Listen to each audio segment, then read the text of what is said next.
Hi, we are Team ASIJ-Tokyo and would like to introduce this year's project ESPHA, exploring the secretion of polyhydroxyalkanoates, or PHAs.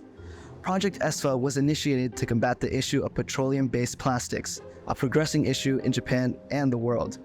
Japan's high reliance on single-use plastics is driven by its convenience and the high hygiene consciousness embedded in its culture. A majority of this plastic is thrown into landfills to decompose, a process that takes centuries and leaches harmful microplastics into our environment.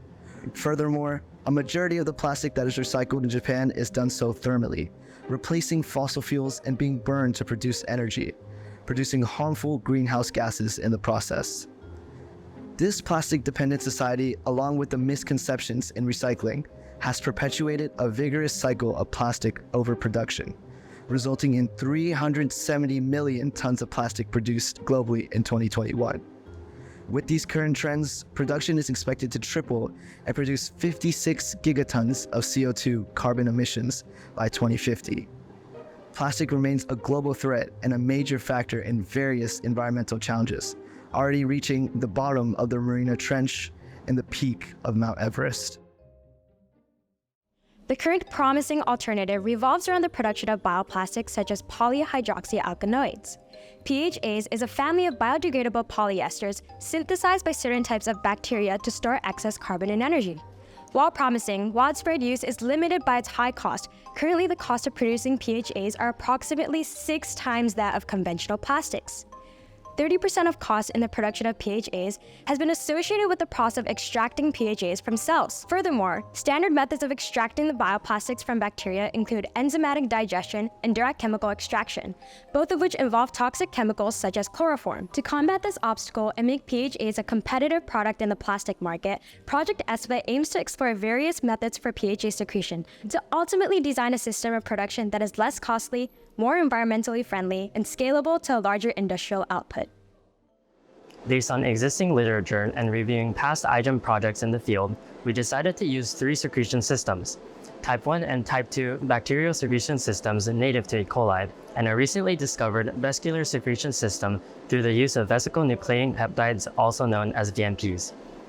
The Type 1 secretion system uses a protein channel between the membranes to secrete the targeted substrate directly from the cytoplasm. This allows for a high speed of secretion, but is severely limited by the size of the targeted substrate. We use the Type 1 hemolysin A, or the HlyA tag, due to extensive usage in previous literature and iGEM teams, including the University of Calgary teams from 2017 and 2022. The Type 2 bacterial secretion system uses 2-channel protein complexes, one that secretes the targeted substrate from the cytoplasm into the periplasm, which is the space between the membranes of a cell, and another for secretion into the extracellular matrix. The 2 methods by which a targeted substrate is transported into the periplasm are the general secretory pathway, the SEC pathway, which transports unfolded proteins, and the twin arginines translocation pathway, the TAP pathway, which transports folded proteins. We explored both the SEC and TAP pathway by comparing the SEC gene 3 pathway, which was used by the 2009 Utah State iGEM team, and the TORA pathway in an effort to compare the secretion systems against each other. VNPs are a non-invasive endogenous secretion system, but they are not native to E. coli. VNPs induce the creation of an inner membrane vesicle, often with en-bay channels from the cytoplasm, which pinches off and forms a vesicle that can then float around in the extracellular matrix. The theoretical advantage to using VNPs is the larger vesicle compared to a small protein channel complex, which will allow for much larger granules of PHB to be secreted compared to both Type 1 and Type 2 secretion systems. Inspired by a 2023 paper from the University of Kent, we focused on 3 tags: VNP2, VNP6, and VNP15, all of which are derived from the human alpha-synuclein protein. We decided on using VNP6 for our experiments as it has a larger range of culture temperatures in which it secretes, which may account for any error in fluctuating incubator temperatures. All 3 chosen systems work in E. coli by attaching a signal peptide that targets a specific protein for secretion. However, PHAs are not proteins and therefore cannot be tagged. Instead, phasin, a surface protein bound to the granules of PHB, can be tagged to indirectly secrete PHA polymers. Phasin additionally plays a central role in the bioaccumulation of PHA and properties of its granules. We staged our labs into two parts to incrementally test the various parts of our system.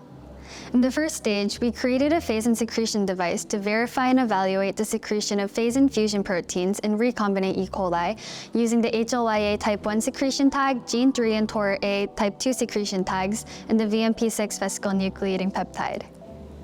In the second stage, we created a PHB secretion system with an improved phase and secretion device.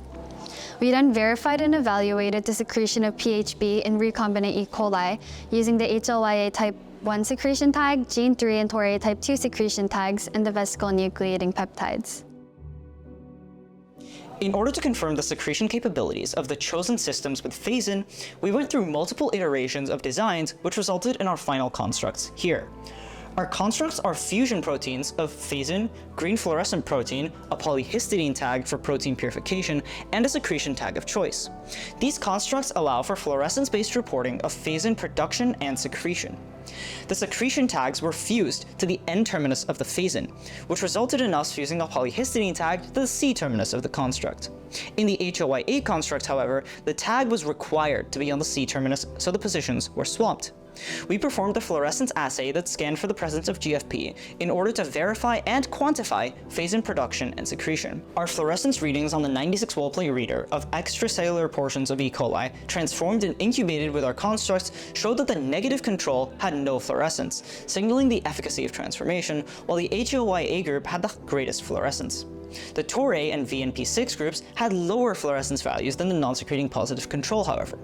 The presence of GFP in the extracellular medium for the non-secreting group and similar fluorescence distributions in readings of the intracellular medium indicate that there was significant error in the process of separating phase-in the supernatants from the intracellular portions. In our second stage, we decided to focus on the secretion of poly-3-hydroxybutyrate, or PHB. This is the most common type of PHA that can be easily bioproduced due to its monomer being enzymatically derived from pyruvate, an intermediate in cellular respiration. To allow the E. coli to produce PHB, we used the 2013 Imperial College iGEM team's hybrid promoter for CAB construct. After running a separate test to confirm the efficacy of this part with a fluorescence microscope, we combined the PHA CAB construct with our phase-in secreting constructs. To quantify phase-in and PHB of the updated constructs, we used fluorescence readings for phase-in and staining with absorbance readings for PHB measurements. Staining was performed using the non-fluorescent lipid staining azodye Sudan Black B, which binds directly to PHB granules. We created standard curves with Sudan Black dye in an attempt to quantify our data into concentrations after adjusting for the different volumes of the supernatant and intracellular samples. Our fluorescence readings of E. coli transformed and incubated with our PHB producing constructs show that the VNP6 group had the greatest fluorescence. The TorA and HlyA groups had lower fluorescence values than the non-secreting positive control. These indicate a significant error in the separation of PHB between intracellular and extracellular portions again, since the VNP6 group should not have a high intracellular fluorescence. Our absorbance readings showed that the HlyA group had the highest intracellular absorbance and the non-secreting positive control had the highest extracellular absorbance. This could be caused by the Sudan Black B dye discoloring from blue-green to a bright neon green in the VNP6 culture, clearly visible in the pictures here. This could either be due to a dramatic difference in culture conditions between the two groups that forced a chemical change in the Sudan Black dye, or some unknown physical microscopic interference between the VNP and GFP. Overall, the quantification methods we chose for both phase-in and PHB secretion were lacking in accuracy and reliability. Furthermore, cross-contamination and interference may have affected the results of both experiments. While our experiments provide some valuable insight into the efficacy of various secretion devices, these results unfortunately cannot be used as conclusive evidence for their performance. For future teams exploring PHB secretion, we strongly recommend the usage of a more reliable quantification method, such as HPLC, gas chromatography, or flow cytometry, where available. Furthermore, our attempts at quantification were severely set back by a lack of accurate quantification for PHB masses. For future teams aiming to use spectrophotometric quantifications for secreted PHB, we recommend creating a standard curve with known masses of PHB stained with the chosen dye, removing the GFP and polyhistidine tag for PHB producing constructs, and diluting the Sudan Black stained sample further to avoid a significant error due to the absorbance of the surrounding Sudan Black solution. We also derived a mathematical model for PHA accumulation with respect to available carbon and nitrogen that would help future teams identify optimal conditions for maximizing efficiency of PHA accumulation. To further understand the relationship between the rate at which the available carbon and nitrogen supply diminishes and PHA accumulates, and identify ideal levels of available carbon and nitrogen, we re-expressed mass balance equations modeling the rate of change of PHA-free biomass, PHA, carbon, and nitrogen. Based on our preliminary research and investigations, we reached out to various stakeholders and specialists such as incineration centers, marine biologists, and supermarket owners. Unfortunately, we received limited positive responses. While we aimed to connect with multiple bioplastic companies, we were only able to establish contact with a couple of those organizations. To highlight some of the key interactions we had, we discussed with the Bioplastic Association of Japan to gain insight into the bioplastic landscape, from the absence of government funding, differentiation and disposable practices for biomass plastics and biodegradables, and the necessity for composting stations in Japan. Following our discussion with the Bioplastic Association of Japan, our human practice team visited Kamikatsu, the first zero-waste town in Japan situated in Tokushima Prefecture. We interviewed the residents' opinions on having to separate their trash into 45 different categories, and they appeared content with this process. They said that the transparency of the town and their efforts to be a circular environment allowed the town to be a successful example of responsible trash disposal in Japan. This helped us in addressing the issue of incorrect discarding of biodegradable plastics. Additionally, we were in contact with the Japanese Ministry of Agriculture, Forestry, and Fisheries. This ministry has been actively involved in the Biomass Town program, which promotes recycling-oriented societies and sustainable towns through biomass utilization, CO2 emission reduction, and economic development. The biomass utilization process involves collecting biomass, converting it into materials, and making use of it for various purposes.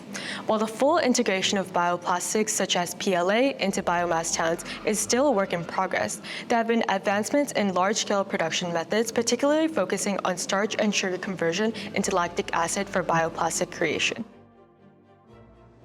Our iGEM team introduced synthetic biology to 8th graders through labs and integrated it with their sickle cell anemia unit. We also educated peers and teachers about synthetic biology through a fun model of CRISPR-Cas9. Next, we held a food waste booth offering people to try out aesthetically pleasing and displeasing apples and asked them to rate which is better by taste. We engaged students with science concepts through lessons on DNA modeling, enzyme binding, gelatin bioplastic, and miracle berries. We also created 13 educational YouTube videos to provide free access to synthetic biology concepts. We organized a bioethics seminar with speaker series from Johns Hopkins, and we presented our project to parents on back-to-school night.